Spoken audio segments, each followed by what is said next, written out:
Hey, what's going on, Los Angeles? Welcome into the Rams Skinny here on the LAFB network. We are Los Angeles Sports, and we are here to talk about your Los Angeles Rams, who host the Minnesota Vikings tonight at SoFi Stadium. Thursday night football. Short week, so we thought let's just do a live pregame. We usually record our pregame show on Thursdays, put it out Fridays for the Sunday game, and it's like, well, let's just go live right now, a couple hours before kickoff. See what people want to talk about. Obviously, a lot of great things to actually talk about with both Puka Nacua and Cooper Kupp expected to play in this one. A huge boost, of course. So we'll get all into that as we get people in here. Welcome in. Bring your comments, questions, thoughts, all that good stuff. But Skinny T, what's up, brother? How we doing? How's Thursday treating you? It's been busy.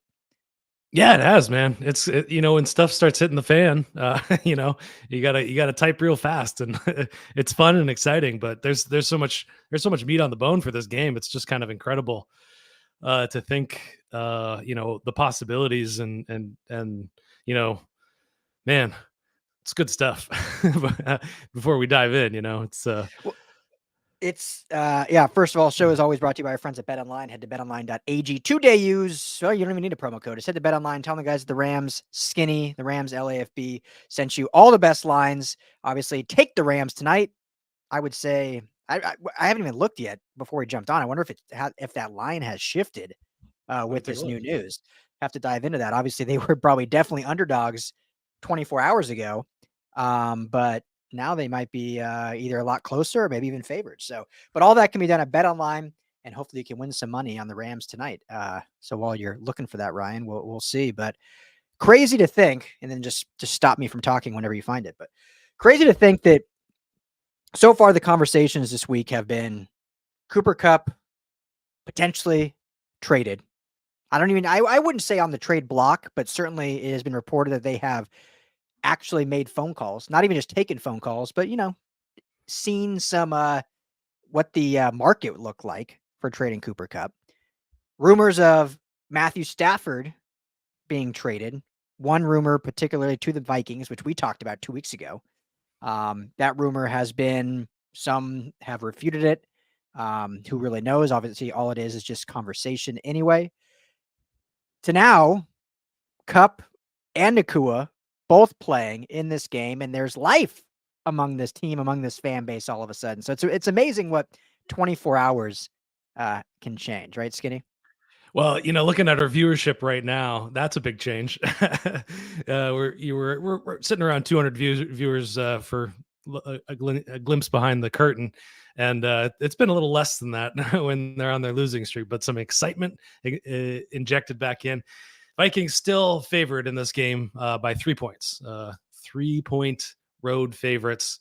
So I don't know if that moved. I actually forgot to even take a peek at it, but just because I figured it was going to be a big Vikings favorite. So that's not bad.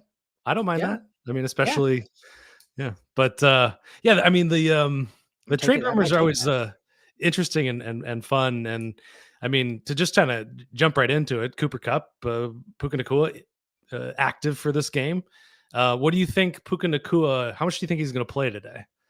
Do you think this is just some smoke and mirrors, or do you think there's going to be some? Yeah, as a AMS also. I don't know. I'm not going to pretend to know what that means or want to know maybe, but they literally put his practice window yesterday, right? Or was it 2 days ago on Tuesday when his practice window was opened and he came off the IR? Yeah, Monday or Tuesday, yeah. Or he came off the IR today. His practice window was opened on Tuesday. So, he hasn't practiced with the team much. Obviously, he's on his own time, trying to get healthy, trying to get right, doing his own reps and stuff, but he hasn't had any, obviously, much even walkthroughs with the team, because once you're on IR, you really can't do that during the week. So I don't know. I was writing earlier that regardless, even just having him on the field as a decoy is still going to be a huge boost to this offense. You go from a week ago having Tutu Atwell, Demarcus Robinson, and Tyler Johnson as really your only receiving options, because Jordan Whittington was out also, and he's out again this week, to now having those plus Cooper Kupp and Puka Nacua. So regardless, if he's actually involved in necessarily the passing game, just him being on the field will make the jobs easier for the three I just mentioned, Tutu, Tyler, and DeMarcus, because they go from being wide receiver 1, 2, and 3 to being back where they should be 3, 4, 5. And so it makes their job easier. It takes you're not having corner 1 on those guys. Now you're having the nickel or a linebacker potentially, or depending what personnel they're running. So just him being out there make things easier. Now I have no idea how much he'll actually be involved. I would think it won't be a ton, but it's still good just having on the field. What do you think? Yeah, I mean, I'm kind of in a camp that I want to see him. So one of the things that Coach McVay was talking about heading into Cooper Kupp's return is return to performance, not necessarily return to play. And from what I've read about the practice sessions that the media was allowed to see was that he's only gone through walkthroughs. He hasn't played full speed football since week 1 against the Detroit Lions when he got hurt. So I don't want to see him out there that much. As much as it pains me to say, this defense is going to put him to the test. They're going to do their best to lock these guys down. And I would wait on it. That's just kind of where I'm standing on it. But so I'm hoping he's maybe out there for a few series, maybe, get a couple of touchdowns, get a couple of points on the board with him as kind of that decoy, or, get him a few reps out there and then sit him down, put some ice on that knee and wait till Seattle. But it probably kind of depends on how this game plays out. If they're able to get some points on the board, they might take him out. But if it goes the other direction where the who are we playing? The Vikings are running the score up, So I think they'll kind of take it rep by rep, series by series. But my hope is not a lot, and they're still able to keep this close. And I think with Cooper Kupp, he's supposedly fully healthy, back to performance, not just to play. And I think that's enough to get this offense pointed in the right direction, kind of free up Kyron Williams a bit more, so that defensive line just can't count on him, taking a certain amount of snaps. Mix it up a little bit in there, get some room for some of those other receivers. Gosh, I wish Jordan Whittington was playing in this game, because that would have been, a much better option. But this is where we are. Yeah, it's a great point, and I think series by series is definitely the right approach in this. And I know you just mentioned Cooper Kupp, fully healthy, performance is there, but still hasn't played since week 1. Even he has practice limited. I know he wasn't on IR, so he could be with the team the whole time with walkthroughs and whatnot. But based on reporting, hasn't practiced in full really until like this week. So even he's going to have some rust. And is that going to flare up at all when he's out there in a real game situation? So as exciting as it is that both are back, there's still a lot more questions than answers of what their actual impact will be, what their availability will be, and what their progress will look like within the offense. And it comes down to this, right, Skinny? Like, if the Rams really want to win this game, like, they still need to put their stock, I think, in Kyron Williams.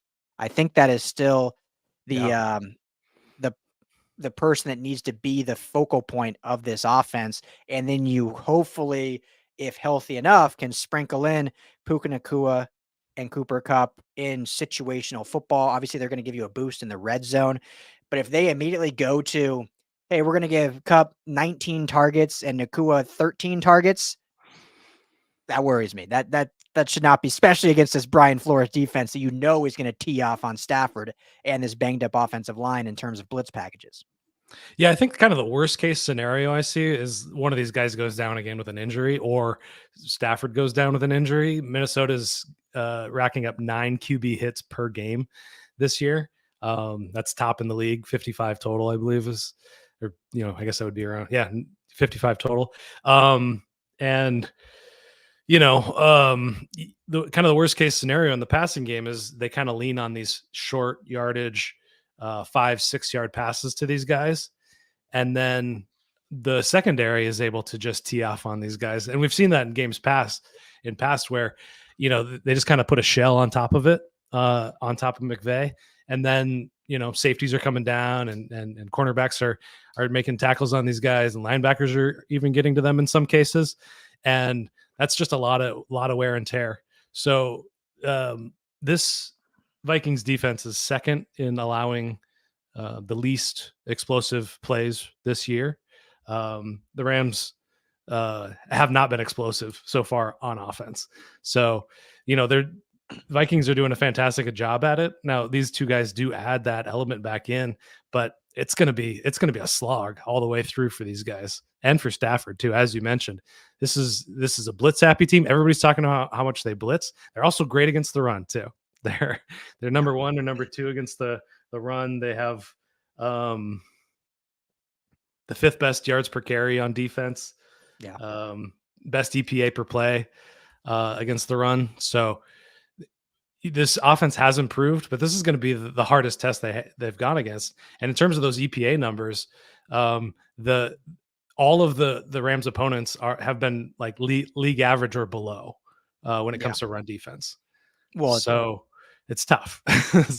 Well, it's a great point, because it's like, yes, they're getting Kupp and Nacua back, but it's almost a net negative because, last week they didn't have them, but they were going up against the Raiders defense, and offensively they could do nothing. I mean, they scored off of turnovers and that was it. Now they get those two guys back, but they're going up against arguably the best defense in football. So it's almost just a nets out. And it's like, what are you going to get from the rest of your offense? It's obviously, as we mentioned in the beginning, it's still going to add a lot of value and whatnot. Real quick, before we talk about the game, we got to address this issue in the room with Coach Rowe. Chiming in the chat. Coach, what's up? Skinny, it's Ryan's fault, me, that you have to watch on TV tonight. So let me ask you this. If you got a text from me that said, got tickets to the Rams game tonight, that's all it said, what would your response be? Let's go. Is this an invite or are you just bragging? I responded 11 minutes later. Nice. Should be a great game. And he said, oh, you took too long. I was trying to give my tickets away. Like, well, if you should have said that like in the original message, right? Like usually you should give some insight into what the message is. So Coach, like the cryptic messages, I just couldn't decipher. But anyway, so he's going to the game tonight. Well, I think he gave him to someone else, but regardless, I couldn't have gone anyway, Coach, because we do work these games now, so kind of have to do some coverage. But it would be fun, whoever is going. So congrats to whoever you gave those tickets to. Should be an electric atmosphere at SoFi, especially now. So I did the last times I'm trying to think, was it the last time the Vikings played in LA against the Rams? That is, because I know they've been here to play the Chargers too. But I was at the game back at the Collie. Kirk Cousins versus Jared Goff, like 38-31 Rams win in a thriller. It was the famous YG Robert Woods like high five in the stands. Like I was at that game at the Collie. That was incredible. So if we can get fireworks like that tonight, that'd be great. So I love too. You keep saying like you have Skinny's contact information. You could have hit him up directly too, Coach. Yeah, don't be afraid. I don't bite. I like tickets. Yeah. Anyway, but thanks for thinking of us, Coach. We'll talk. Hopefully, we'll be talking Saturday morning if the USC can actually beat Rutgers, but that's a whole nother conversation. So, all right, back to this game. Let's talk a little bit defense. As good as Minnesota's defense is, and as bad as the Rams' offense would be, I think with this boost, they can at least be a little more competitive. The other side is where my real concerns are, because you look at this Rams defense who played frisky last week, 4 turnovers, fantastic. But outside of those turnovers, the Raiders moved the ball really easily, and then they made opportunistic plays. And I'm not trying to sound negative or whatever, but they made opportunistic plays, but I wouldn't say it wasn't like a dominant defensive performance. They just got a very lackluster performance from Gardner Minshew, who gave that over. This Vikings offense now with Aaron Jones at running back, Sam Darnold, fight on, welcome back home to LA, playing some of his best football in his NFL career. And obviously the two-headed monster of Justin Jefferson and Jordan Addison pose a lot of threats for this Rams suspect defense and even more suspect secondary. Now the secondary looked much better last week, obviously, as I just mentioned with the interceptions, but I mean, look who they're going up against. Sometimes you do have to take into account the actual competition, and this is much different. So before I give it over to you, no TJ Hawkinson for the Vikings again, held out again for this game. And so that is you never want to root for injuries, but a big relief for the Rams defense to not have the Vikings have another weapon. But what do you make of this? I mean, this is a really good, talented Vikings offense with a lot of weapons, and KOC obviously a great play caller, as Rams fans know.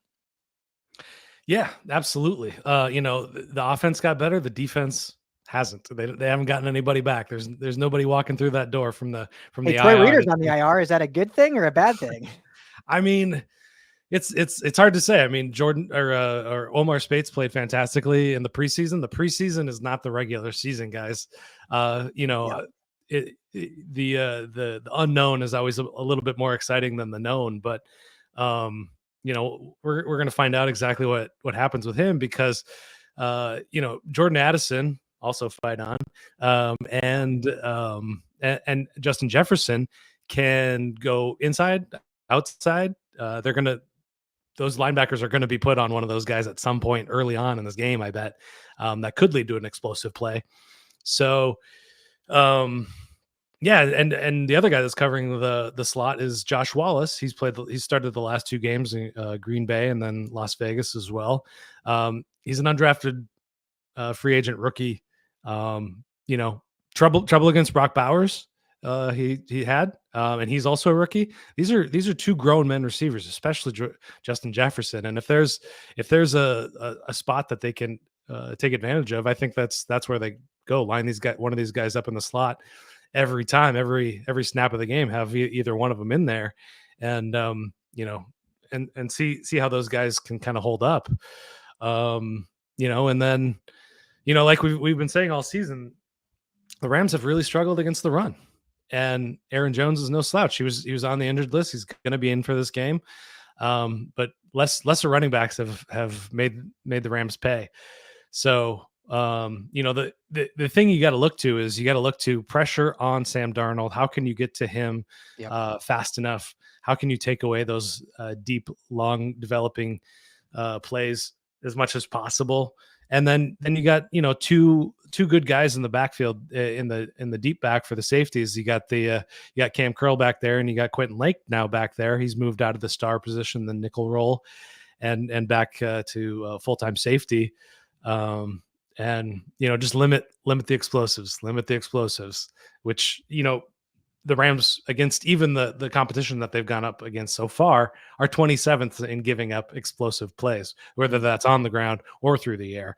And that's kind of where Sam Darnold has lived so far this year, is taking advantage of those things. And you'd know better than I would. Is he that kind of merchant, just taking those advantages, or is he slicing and dicing kind of in a more methodical way? I think he can do a little of both.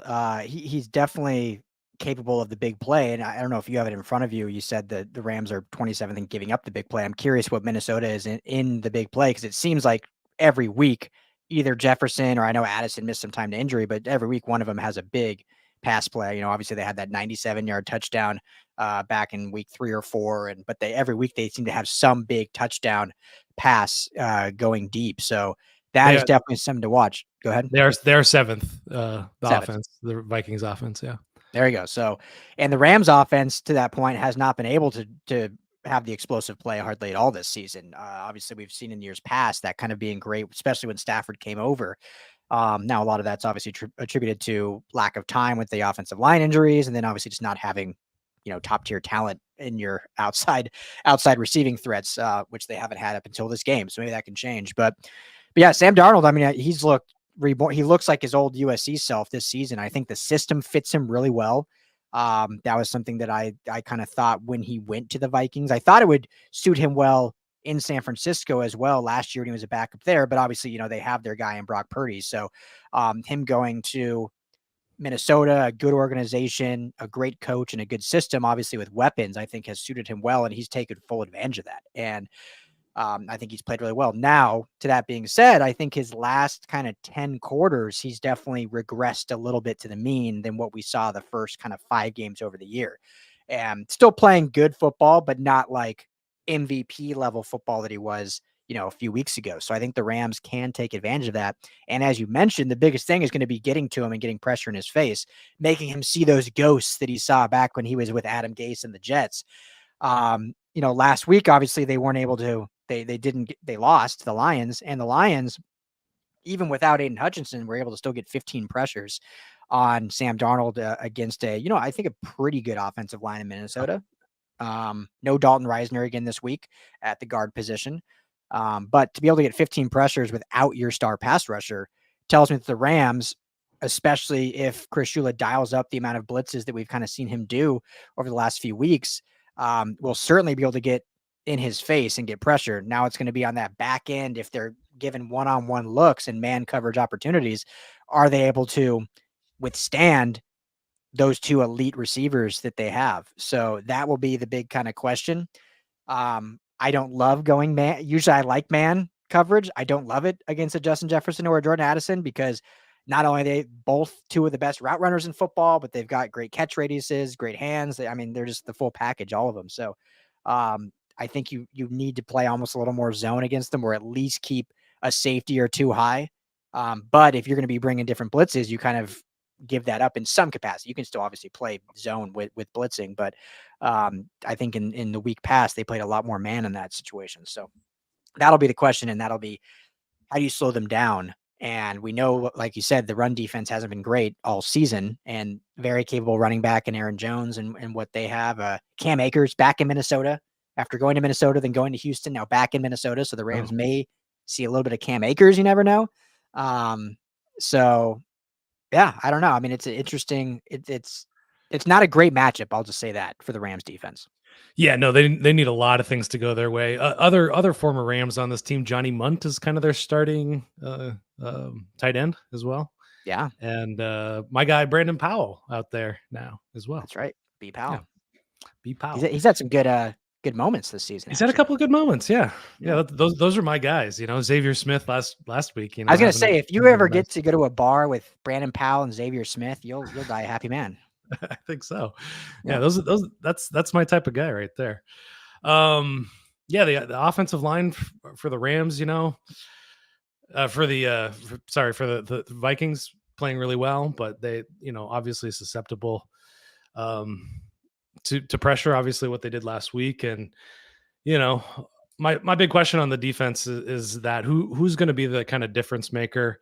Is this the week that we see Jared Verse finally, rack up a couple of sacks, and Braden Fisk questionable for this game as well. So also not great. And then when you are, what's that? That would be a big loss if you can't go. Yeah, absolutely. I mean, you think about how much Kobe Turner is playing. He went from like 62% rep share last year on the defensive line. He's up in the 80s now most weeks. So he's taken on a whole more. I know they added Jonah Williams, probably work him in there more. But it certainly doesn't help against the run. And then when you can't stack the box, if you have to keep two safeties high, when you have a guy like Justin Jefferson, Jordan Addison, that makes stacking the box really hard. And Cam Curl has kind of lived up closer to the line of scrimmage. So yeah, as you're saying, there's just a lot of ways the offense can put them in a blender, and then the defense too. I mean, it's just a real tough matchup. Yeah. Does Jared Verse get a sack today? I mean, the dude, 27 pressures, only 1 sack so far in the season. He's playing fantastic. I don't want to take anything away about how well he's playing, but at some point you got to get home and get these actual sacks, because those are game-changing plays. Do you think he gets one today?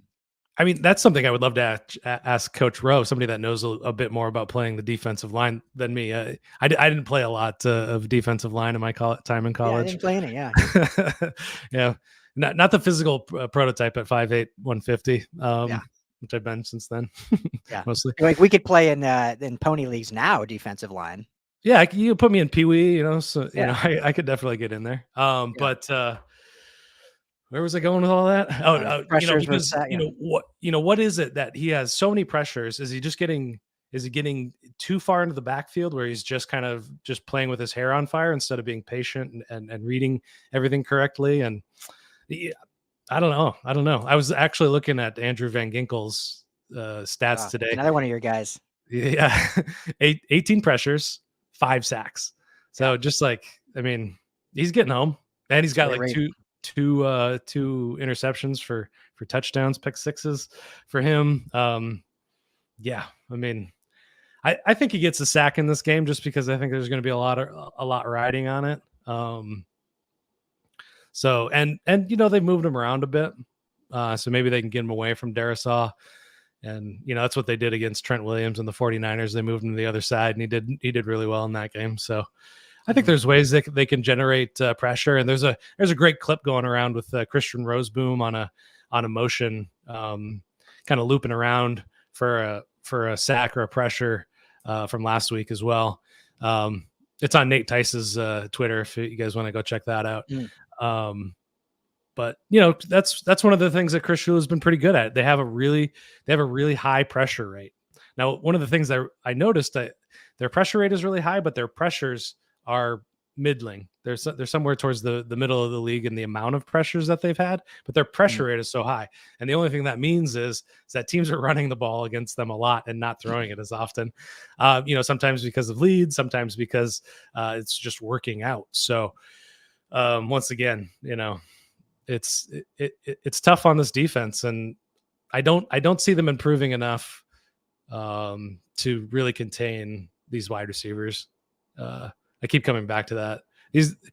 Justin Jefferson's just a game changer. Go watch last week's game, the Chargers game, and tell me if you need an adult man wide receiver in your room that can catch a pass when you need it the most.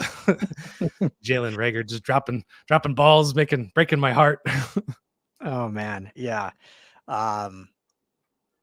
Yeah, I mean, it's a tough matchup, and again, getting Puka and Kupp is back, but until we see this offense really prove the dynamism that we expected, it's hard to think that it'll just change all of a sudden 4 days after a bad offensive performance. So let's get this question real quick. I saw you looking at it and smile. Yeah. I'm guessing this is a fantasy question, which we are by no means fantasy experts. We'll just say that. I'm in like 5 leagues and not doing great in really any of them. Injuries have killed me, as have many people. And I know you, the avid fantasy player that hasn't even logged into your app since we did our LAFB draft, but I'll let you answer first. Would you play Puka over Smith and Jigba out in Seattle this week? Can you remind me who the Seahawks are playing this week? And has Smith and Jigba been hurt? Before the Seahawks are playing the Bills. I know that. I honestly have no idea how well Njigba's done this season. Now, yeah, I'm leaning towards Njigba. I don't know a ton about it, but I'm gonna peek real quick. This is fantastic radio, especially live. Why am I trying? Yeah, Metcalf's out. There you go. He answered for us. There you go. I would lean that way. Yeah. I mean, they got Lockett and him and Kenneth Walker, and yeah, play him, start him. Yeah, don't come back at me if that goes wrong though. Here's I'll just say this. I have Puka Nacua on 2 of my leagues, and I am not starting him tonight. First game back after 6 weeks out against Minnesota. Yeah, I'm not starting him tonight on a short week. Go ahead. Oh, yeah. Another question here. Any news on Higbee? I haven't heard anything. Last I heard he's on PUP, and I mean, I think I can't remember what reporter it was that said it, but I mean, he's basically not expected to be back till like December. It's like the timeline is like December or later, like a playoff push. An interesting note is, so TJ Hawkinson last year, Christmas Eve, was playing against the Detroit Lions. Got hit towards ACL and MCL, and was out until he'll probably be back next week. And that's about a 10-month window. A month later, playing the Detroit Lions, Tyler Higbee gets hurt, same injury. Damn Lions. Yeah, we're biting kneecaps and apparently I think it's just Michigan in general, because Michigan did the same thing against USC, Lake McCree, like hit right around the knee. He luckily only missed like 3 games, but something in the water out there in Michigan with these hits apparently. Yeah, so I don't expect him back until you're thinking November, December. I'm going to guess December. Yeah. Especially just Wow. because it's been so mum on it. Usually if he was only 3-4 weeks out, you'd think we'd start hearing some chatter, but Yeah. it seems like it's Hard to say. like if they're out of playoff picture, like he might not even come back this year. Yeah, maybe. Which with that knowledge now, it's kind of amazing that they didn't do more to try to solidify that. Maybe they thought Davis Allen and Colby Parkinson and Hunter Long would be able to rise to the occasion. Which, I mean, Colby Parkinson's been doing okay, but like as you point out, he's never been that pass catching tight end. So. Well, it makes that, before you go to this next question, it does make that, and I love this Rams team, and I hate sound like we're questioning it, but it really makes that decision to sign Parkinson a peculiar one. If they knew, basically, and we all knew, I mean, that's the timeline of the injury, that Higbee was going to be out till late November, December at the earliest, you have no proven pass catching tight end. So you go sign a pure blocking tight end to a 3-year, $21 million deal. Like, very peculiar. Like, yeah, I mean, I'm not saying there's a ton of elite tight ends out there just for anyone to go get, but yeah. Interesting. Well, and they were trying to trade up for Brock Bowers pretty aggressively. So which that makes a bit more sense. Yeah, for sure. On the offensive line question here, I imagine it's going to be the same 5 across the board. No new injuries, and probably Justin Dedich can, considering he didn't allow pressure last week. I thought, played another fight on, played great. Another Trojan. There we go. A lot of Trojans in this game. Always. Darnold, Addison, Dedich. I think that's all starters. I think. Yeah. Probably. No one on defense, not surprising. But hey, what's funny though is, make that joke, no one on defense because how bad USC is. But right now, one of the best defensive players in football is Kalen Bullock for Houston Texans. Leads all rookies in interceptions. Yeah, well, and speaking of interceptions and turnovers in general, Minnesota also leads in interceptions, takeaways, 11, almost 2 per game. Yeah. That's like, it's crazy how coaching can have that big of an impact on turnovers, because Brian Flores has been known for that since he's came in the league. Coaching is like really instituting high turnover volume defenses back, when he was obviously on the staff with New England and then in Miami and then obviously now here. Like, so obviously coaching matters. We all know that. Like, it's a very integral part of the game at every single level of football you play. But it is just very interesting how a coaching and scheme can have so much impact on the turnover game when that's strictly execution. And I think a big part of that is because he runs such blitz heavy defenses, it puts that offense in so much pressure, and that quarterback making quicker decisions. How many quarterbacks are good at making those quick decisions? And as great as Matthew Stafford is and has been over his career, we've seen him be that gunslinger even when pressure's in his face and take some risks, which obviously then that's how you turn into turnovers, is when you force the quarterback to take a risk without giving him ample time to think. And so that true kind of blitz pressure that isn't it something like over 50%, which is insane compared to the rest of the league. That's why they are so good in turnovers, and hopefully the Rams can mitigate that, but that's something that could actually happen for sure. Yeah. I think there's a couple of things that could cause this game to go in the favor of the Rams. And one of them, Blake Cashman, their starting linebacker, is going to be out. That's for the Vikings, obviously. He's not going to play in this game. So that is something that, see if you can get Kupp on their linebacking depth is almost just as bad. As the Rams. Looking, Ivan Pace Jr., he's done an admirable job. They've got Camus, Grugier Hill, and Brian Asamoah II. Those aren't household names, I wouldn't say. So one of those guys is gonna get some extra playing time. So that's something they can take advantage of. Also, the Vikings are coming off of a highly emotional game that was toughly fought just not that long ago. And then they're going on the road. So if that can be, truly effective, and we'll see how this Vikings fan base travels if they do a SoFi takeover or not. But those are just kind of a couple of things that could go in the Rams' favor that could give them a chance in this game. Yeah, definitely. And yeah, I think any way you can attack those linebackers, which again, Kyron Williams, he's got to be the focal point. And you got to hope that McVay and his play calling doesn't put too much pressure on Kupp and Nacua and still sticks with the bread and butter that is Kyron Williams, and maybe we'll see some more Blake Corum. Hopefully, they've seemed like they've gotten him a little bit in. So I think that's the key. Coach, is that 100% true? It is. I heard this stat somewhere. Somebody was talking about it. Maybe on Good Morning or NFL Good Morning Daily. America. No, because of the NFL Daily. So every team after playing the Lions loses the next week, even if they beat the Lions previously.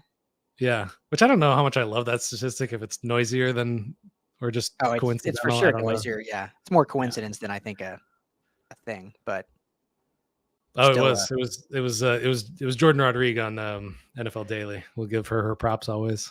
Okay, for the great work she does. There you go. Yeah, that's fun. So here's a fun question from Jason. What's up, Jason? Our guy.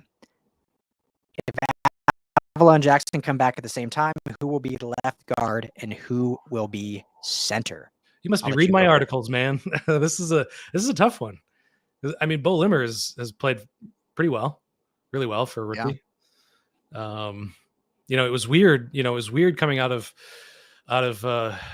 training camp when they did the big switcheroo where Avila had moved to center and Jackson was at left guard, and then they switched it right before the season started. And that was, I don't like it when that happens, just because the offensive line is so continuity heavy.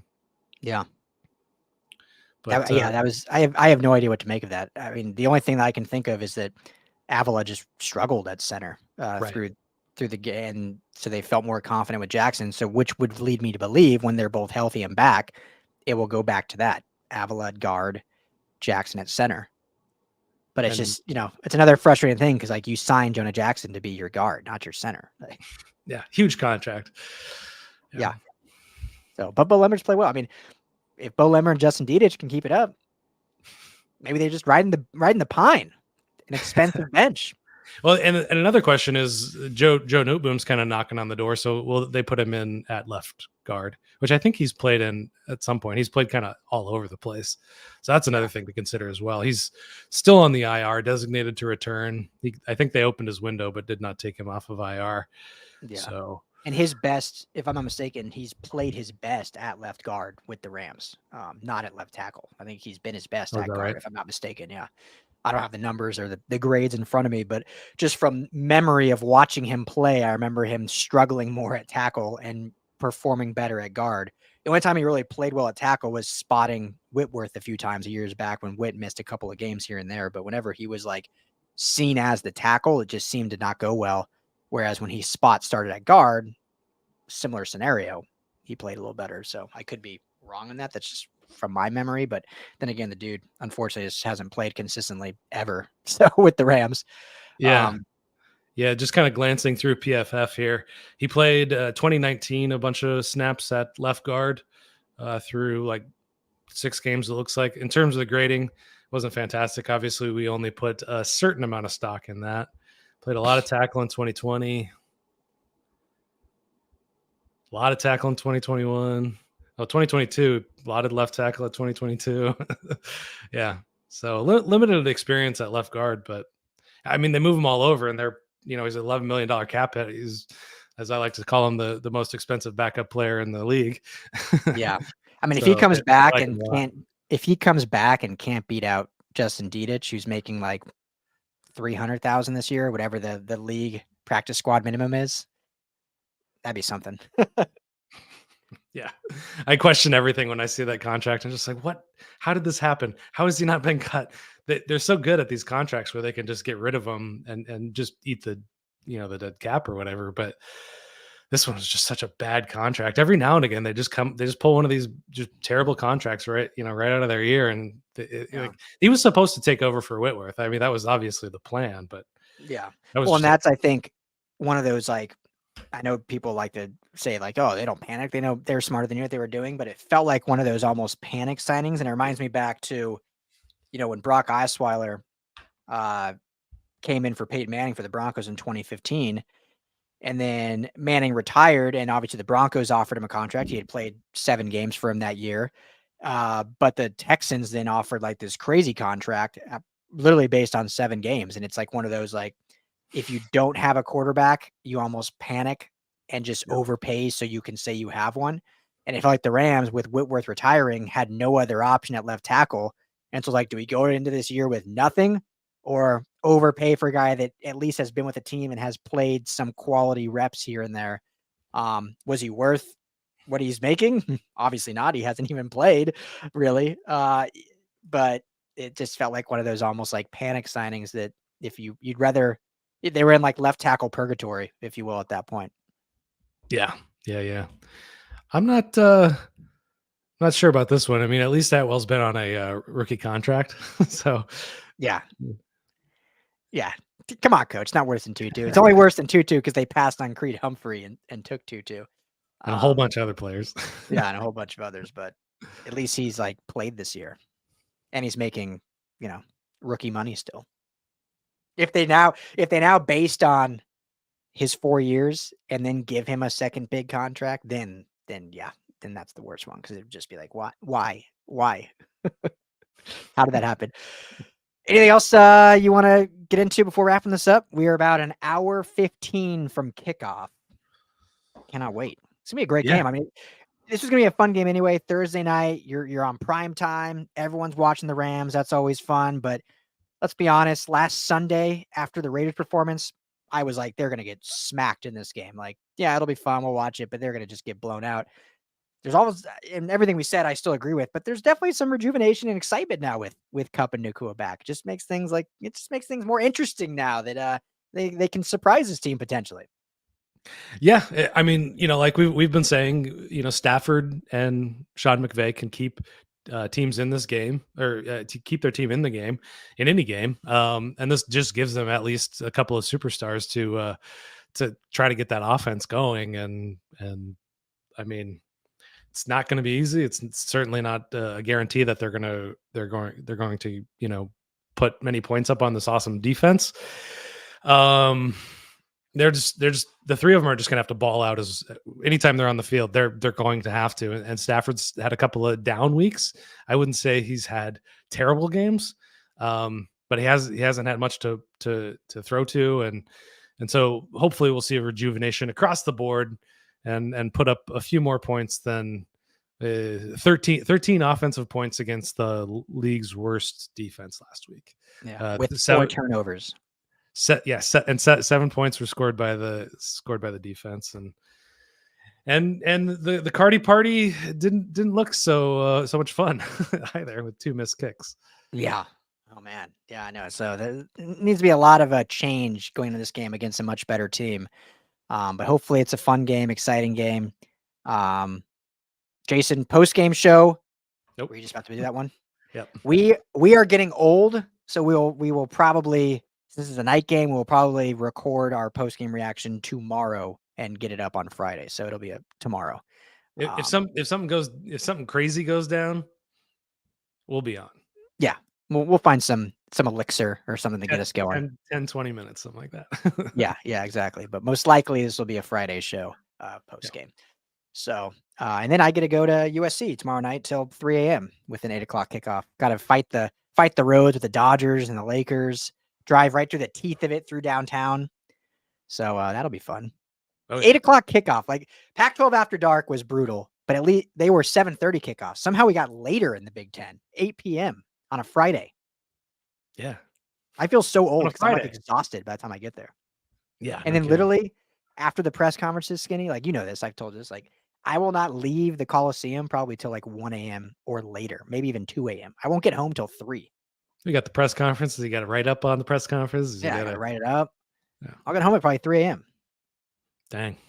I mean, here I am sounding complaining. I still get the best job in the world. Like I'm going to a football game to talk about it. So I don't want to come across like that. It's just like, I'm just complaining about an 8 o'clock kickoff. That's all. Which I think everyone would agree with. Yeah. Saturday's a nice day of rest. No No LA football on Saturday. Well, but we got the Dodgers, which we're not covering. We're now covering the Lakers, Clippers, and Dodgers. We got writers for all of them, and probably soon podcasts for them. So you guys are rooting for the right team. We want to do score predictions for this game. Yes, we should. And let me just double down that for those that don't know, the LA Fan Base Network. We are expanding our footprint to all LA sports. We have Dodgers coverage, we have Lakers coverage, Clippers coverage, and every team coming soon. We're just launching slowly, so we're not like providing bad coverage for 15 teams. I want to provide good coverage for 7 teams, and then we'll go as we continue to grow. So the LA Fan Base Network, like we said, we are LA Sports. New tagline. Right. But yes, give me your score prediction. Let's hear it. Well, I want to say, last time I did one of these, you made fun of me for picking 15. That's exactly what the Raiders got. They ended with 15 points. You're right. Holy cow, you're right. 5 field goals. The Chargers did as well. I like picking the weird scores because it just points out that like it doesn't matter. But yeah, I'm going Vikings for this. I think it's going to be 30-24. They're very, very conventional score. 30-20. Sorry, you said the Vikings winning 30-24? Yeah. Yes, I think I just don't know what to make of this game because we haven't seen this offense together since the first half of week 1. So as excited as I am to see Kupp and Nacua back, we haven't seen them in this environment together for whatever it's been, 7 weeks. So I can't heartedly say like, yep, that's it. That's all they needed. They're going to go up against a top 5 defense and all of a sudden score 30 points. And I don't think this defense is quite there yet to slow down the Vikings. So Coach Rowe, 21-24 Rams. I like it. So you said the spread was 3 +3 for the Rams? Yep. And the over under is, I had it here. 46.5. 46.5. So fairly low scoring game, is just saying. I will go the Rams, who have shown that they've been opportunistic, are able to get a turnover or 2 in this one. But the Vikings defense will also force a turnover or 2. I think they push the spread, but can't quite pull it off. Stafford and McVay always seem to play pretty well on primetime games, so I think they'll be competitive. But I think the Vikings will win 27-24. Okay. So same Rams score as you, but less points for the Vikings. All right. There we go. Anything else you need to add? No. Have a great time, guys. Yeah. We'll be here for you. Go read some stuff. Enjoy the game. Deep breaths. Yeah. LAFBnetwork.com. I think we've done like 9 Rams articles today, bunch of stuff. So a lot of stuff there, a lot of USC, Lakers, Clippers, Dodgers, UCLA, all of it. So at LAFBnetwork.com. Twitter at LAFB Network. Give us a follow. If you haven't subscribed on YouTube, at Rams LAFB is the YouTube channel. Please hit that like and subscribe. Certainly helps us out a ton. And yeah, hit us up. Coach Rowe has something to say, apparently.